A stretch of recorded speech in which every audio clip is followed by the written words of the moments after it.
Historic Jefferson Street has evolved over the years from an 1800s downtown suburb to a flourishing restaurant and entertainment district. It's actually one of Lexington's oldest neighborhoods, and back in those days typically housed business owners whose place of work was nearby.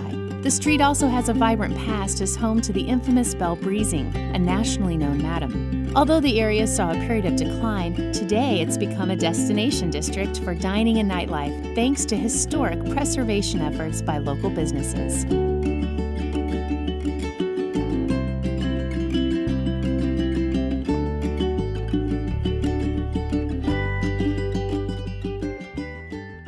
I'm here with Sheila Farrell, who's the Executive Director at the Bluegrass Trust for Historic Preservation.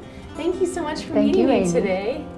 Tell me a little bit about Jefferson Street. I mean, there's lots of historic preservation happening here. It is. It is part of the historic western suburb, which is one of Lexington's 15 historic districts.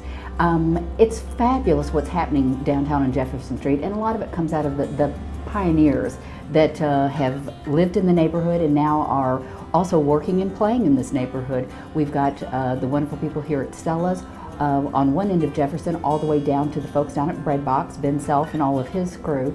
And there's so many wonderful places to dine and to meet with family, friends, have celebrations.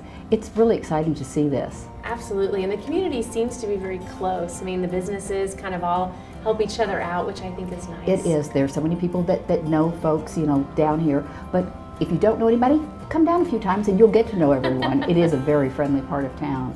Well, do you think some of the historic preservation that's been happening here has really helped it become a destination spot? I think so. Again, it's a real walkable community, and I think that's a big part of why it's so friendly. You know, when you're out walking and past people in the street, we're Southern. We like to say hello when we pass each other, and I think that's a big part of it.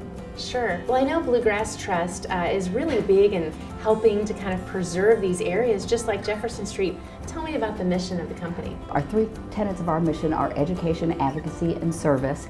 And so it is educating people about why it's great to preserve and protect houses and neighborhoods, and therefore it protects the people that live in those neighborhoods and play, work, and dine. And service and advocacy parts of our mission, we hold a lot of homeowner workshops, which are always very informative, well attended, because if you have an old property, there's always a lot of work to be done. Right. And then the advocacy part is we are very involved with our local government and with a lot of neighborhood associations. Jefferson Street has a very active neighborhood association in the historic western suburb, and they're very supportive of the businesses and folks who live and work in this area. There is so much happening on Jefferson Street that it is wonderful to see. It's amazing, and I think it's going to continue to grow and prosper and be a real leading edge for Lexington. Absolutely. Well, and what I love about Bluegrass Trust is you're doing things all over Lexington. I mean, you're preserving little bits of our heritage all over. Lexington, and also all throughout the Bluegrass. We serve all of the counties in and around Lexington. We start our tour at the south end of Jefferson at Stellas Kentucky Deli, which is housed in a bright yellow Victorian house with charming gingerbread trim. Stellas was a pioneer in the revitalization efforts here and started a chain reaction of restaurant development on Jefferson. In addition to preserving the old building, they also renovated it with vintage items to keep the historic feel. The deli is a champion of local farmers and is dedicated to making their dishes by hand using fresh, local ingredients. Hello, I'm Paul Holdbrook. And I'm Lester Miller, and together we own Stellas Kentucky Deli. Here at Stellas Kentucky Deli, we specialize in local foods and supporting local food economies. And toward that end, we make everything in-house by hand, here in-house, using the best local ingredients that we can find. One signature dish that we're proud of is what we call the Mary Porter pie. Chocolate, cream cheese, whipping cream, more chocolate, sliced almonds, and toffee. One of the things that not a lot of people do, but we try to do ourselves, is making our own sodas. We've got a rose-scented geranium soda that we use the leaves from the rose geranium plant that we harvest and grow on our own. We've got a jalapeno soda, got a blackberry soda. The varieties change seasonally, but we do have some standbys that we keep around all the time. We're known specifically for lunch, but we also do a great weekend brunch. We're now open for dinner, and we do box lunch catering and sandwich platters. So give us a call if you need something.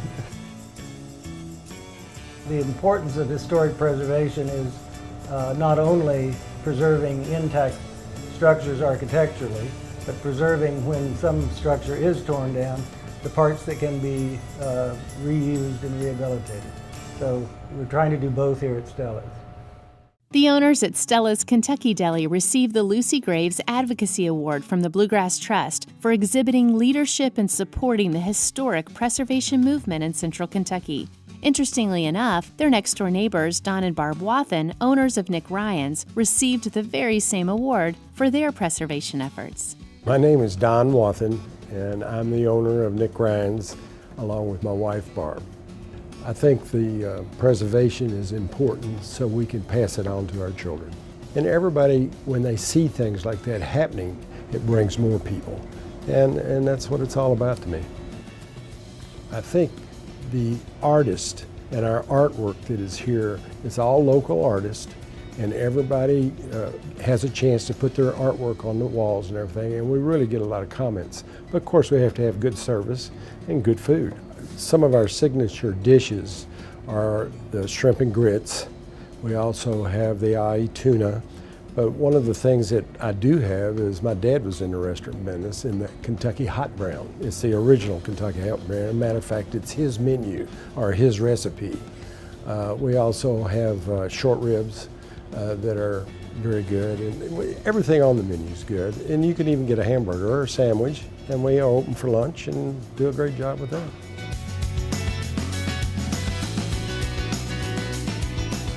Stay tuned. There's more eating and drinking coming up next as we continue our tour of historic Jefferson Street.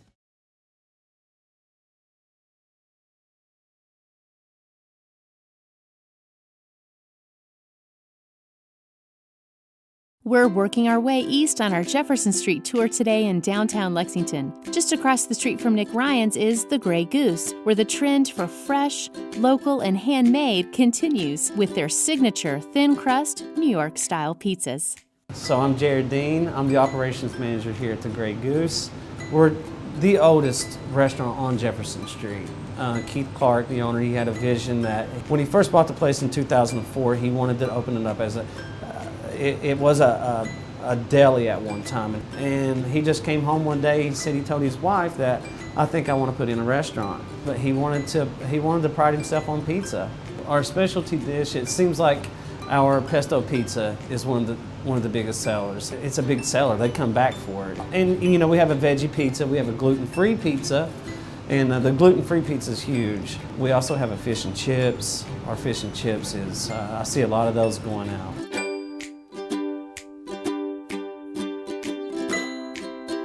We have great cocktails, a great selection of wine.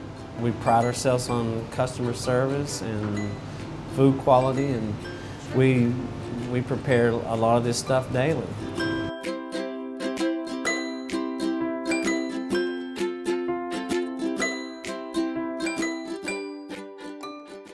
Just down from the Grey Goose is the corner of 2nd and Jefferson, which is home to two businesses right across the street from one another and owned by a husband and wife team. Wine and Market is a boutique wine shop and also the recipient of the BGT's Adaptive Reuse Award. In addition to a large selection of wine, they also feature craft beers, gourmet sandwiches, and specialty grocery items. Their nighttime extension of Wine and Market, Enoteca, is an upscale wine bar with a Spanish-inspired tapas menu. Although Enoteca has a very fresh and modern feel inside, it was carefully constructed in a building that dates back to the 1880s. Keeping with the drinking theme, next we head to a dive bar that has a long history here on Jefferson Street.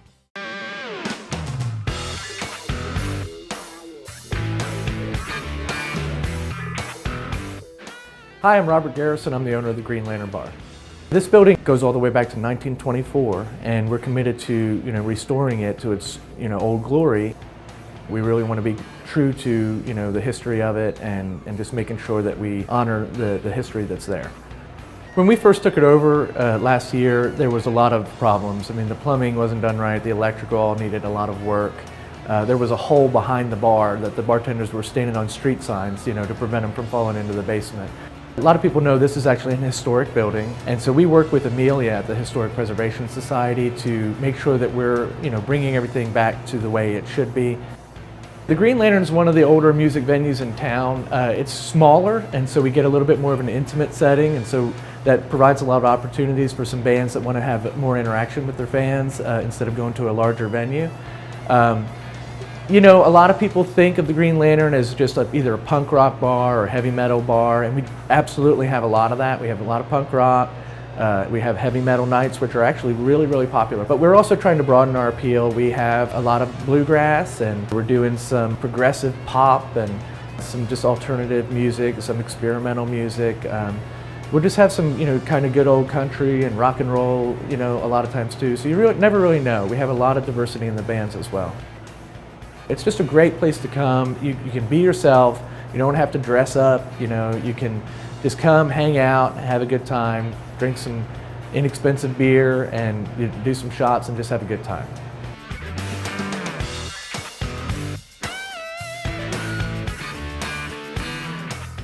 Another bar option can be found further north at the end of Jefferson Street. West 6 Brewing, a craft microbrewery and tap room, has a rotating local beer list and is housed in a building that was originally built in 1890. It served as a bread manufacturing plant in the 1900s, but today the building's known as the Breadbox and contains complementary businesses. Businesses like Food Chain, an urban indoor farm which uses a 7,000-gallon aquaponics system, and the spent grain from West 6 Brewing to yield both tilapia and greens. And also Smithtown Seafood, a farm-to-table restaurant which deliciously serves the fish harvested from Food Chain.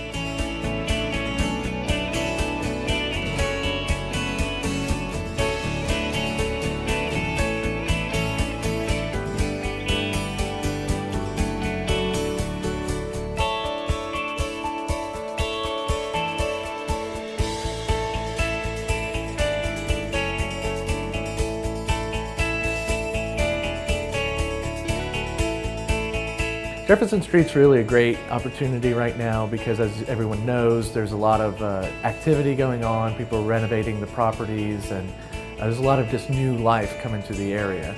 I think the importance of historic preservation in the downtown of Lexington has been to both preserve the historic fabric of several different neighborhoods surrounding the business district, and also affording opportunities for businesses to thrive in areas that are examples of that historic fabric.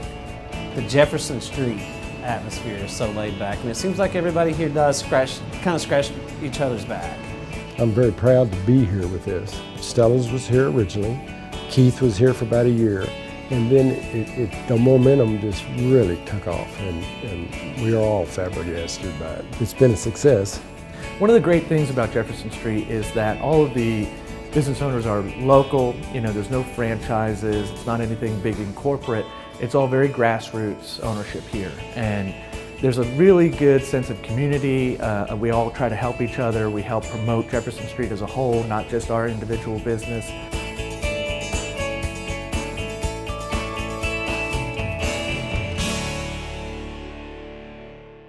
As you can see from our tour today, Jefferson Street has a myriad of restaurant and bar options that preserve this area's historical past. The community feel among businesses here is making a positive contribution to Northside Lexington and putting it on the map as a destination district. Make sure and add Jefferson Street to your local travelers list.